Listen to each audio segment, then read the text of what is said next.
I've seen Mockingjay Part 2 3 times now, and I've cried progressively harder each time. I'll warn you before I get into any specific Mockingjay spoilers. It is so rare to get a faithful, well-done book-to-movie adaptation, and we got 4 of them.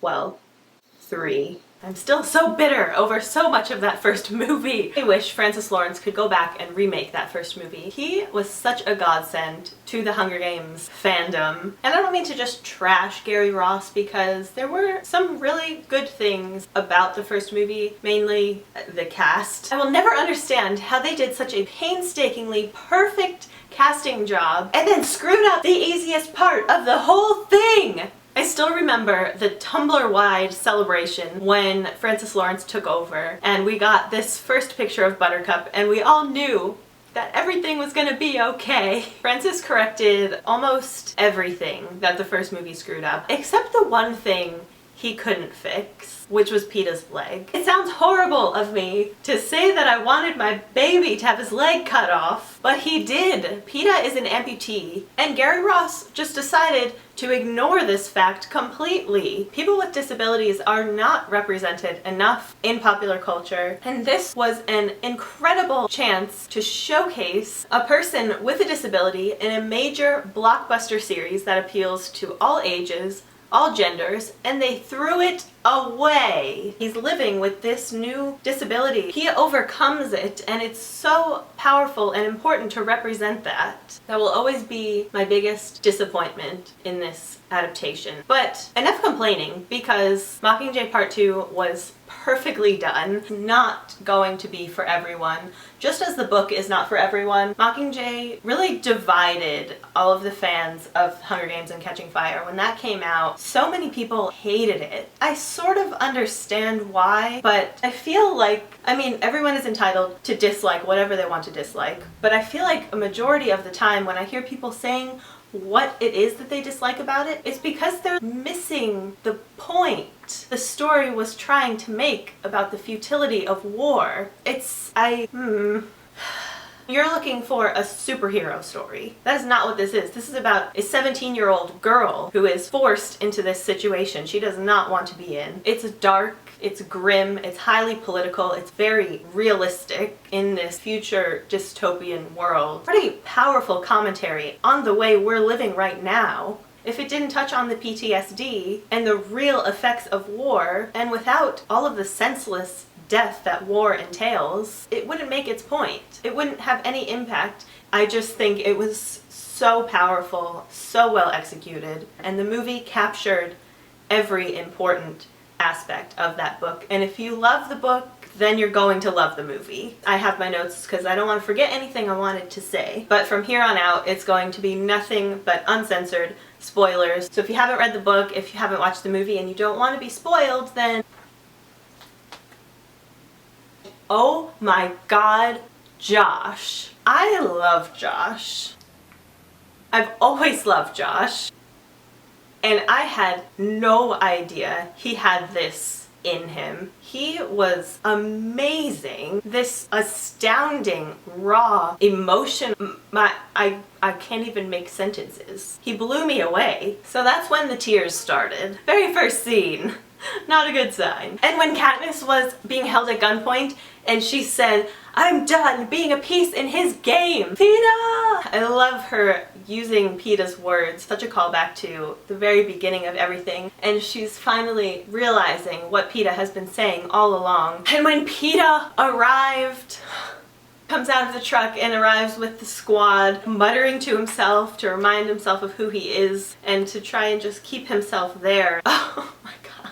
And everybody is ready to attack him, except for sweet FINNICK, who is always there to help Peeta and love him, and oh god, FINNICK. Oh, and then I wrote, Favorite colors and double knotted shoelaces. When Katniss is trying to help him decipher real or not real for the first time, which also Finnick stepped up and said, just ask us to help you, that's what we do with Annie, which I realize now he's so good with Peeta because of Annie. He loves Annie so much and he knows how to work with her and talk to her, and I feel like he sees Annie in Peeta. That's why he sort of attaches himself to Peeta and helps him so much, and that just really, really hurts. Peeta, after the machine gun pod went off, first of all, Finnick laughing through it, so inappropriate, such a Finnick thing to do. I kind of loved it. Finnick. But Peeta, oh my god, when Katniss looks over after the guns and Peeta's banging his head. And then Finnick, again, helping Peeta during the tar scene when he snaps. And Finnick restrains him, pulls him to safety, helps tranquilize him, and then when it's time to leave, helps Peeta up and he's like, can you walk? See, okay, the whole movie, they're trying to make us love Finnick even more. And I knew what they were doing. I knew it was happening, and I was powerless to stop it. Another Finnick thing to do when they display all of their faces on screen, like they would in the Hunger Games after there's a death. And Finnick's picture comes up, and he laughs. Again, so inappropriate, so Finnick. And then Snow, correcting coin, plucked. He was like such a 5-year-old, it was great. Oh, I forgot, I had Buttercup the whole time. All 3 times I've watched like this. So I'm freaking out over the sewer scene, but then we get the that's what you and I do, protect each other Everlark scene.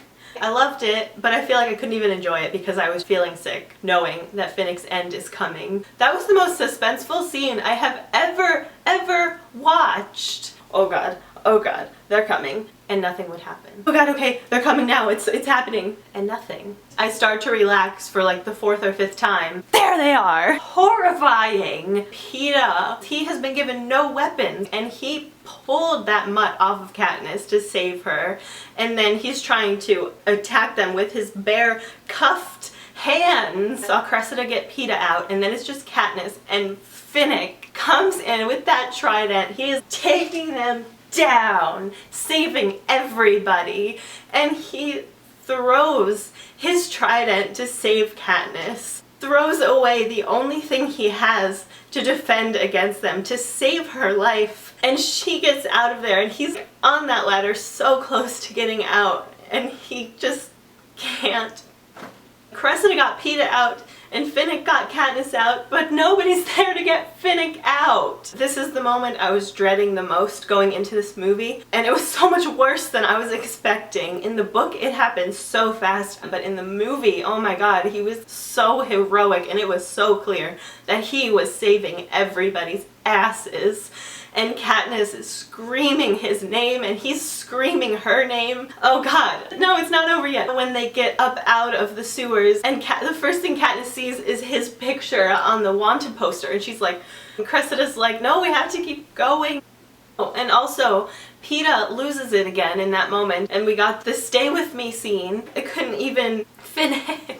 When Katniss and Gale decide that they have to go out on their own, Peeta is like, take me, use me as a distraction, let them kill me, basically, so you can get through. And Katniss is just like, no, I am not losing you again. And she said, stay alive.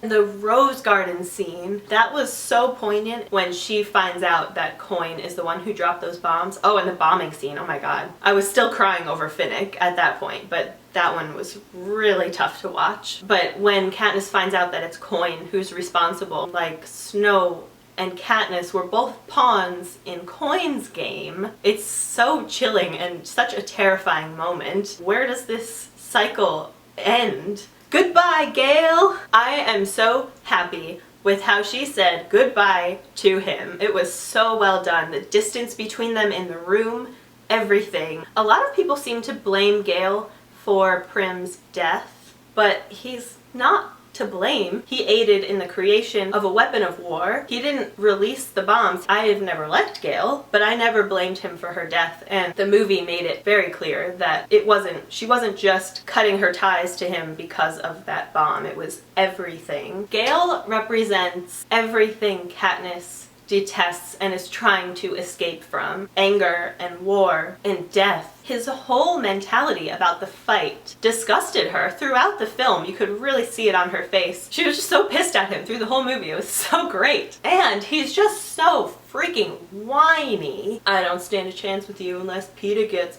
better. You won her over. She never kissed me like that. Shut up, Gale. There are bigger things to worry about here. And Peeta is everything she has always longed for. Peace and comfort and hope. Love how this was done in the film. No questions.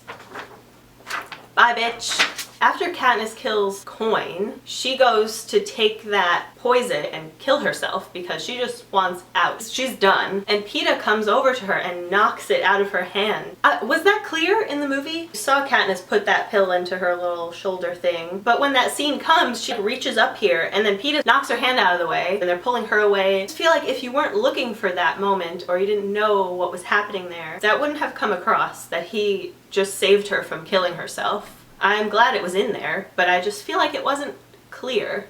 Was it clear? Did you guys catch that? Oh, and I love how they had Haymitch reading Plutarch's words. I think those were supposed to be Philip Seymour Hoffman's scenes, but I actually love that they gave that to Haymitch because Haymitch and Katniss's relationship is much more important to me than Plutarch because he's become almost a father figure to her and to Peeta. And I love that they included the line, "We're fickle, stupid beings with short memories and a great capacity for self-destruction." Is that the line? I feel like I messed it up. But I love that line. I feel like it encompasses the whole series, the whole message, everything this is about. Oh, and Hayfie! Hayfie happened a little bit. It was a little random, but I've always loved Elizabeth Banks's Effie and Haymitch. That was really cute. And then the Buttercup scene. This is the moment. I lost it in the book. She finds that Buttercup has come home and she starts screaming at him. Prim is dead. Get out of here. She's gone. Peeta comes home and they have him planting the primroses and they have a little dinner with Haymitch. My notes are flying all over the room. They have this dysfunctional little sort of family unit and Peeta's paints were set up in the corner. There was some canvases and some paintbrushes. That made me really happy that they included that. I didn't even notice it until the third time I watched the movie. I love how they were just doing little domestic things together and learning how to live together in a world without most of their loved ones. I think a lot more meaningful than just watching like a makeout scene. Although I'm never opposed to more Everlark kisses. Daddy Peeta! Daddy Peeta has my whole heart. The little boy just launched himself into Josh's arms. Oh my god, I died. That was the cutest thing ever. I think I've been talking for like 45 minutes, so I'm gonna need to do some major editing. This movie, this whole series has just been so incredible. I'm so thankful for it. What do you guys think of the movie? Have you seen it yet? Have you seen it multiple times yet? I'll talk to you guys soon. Bye!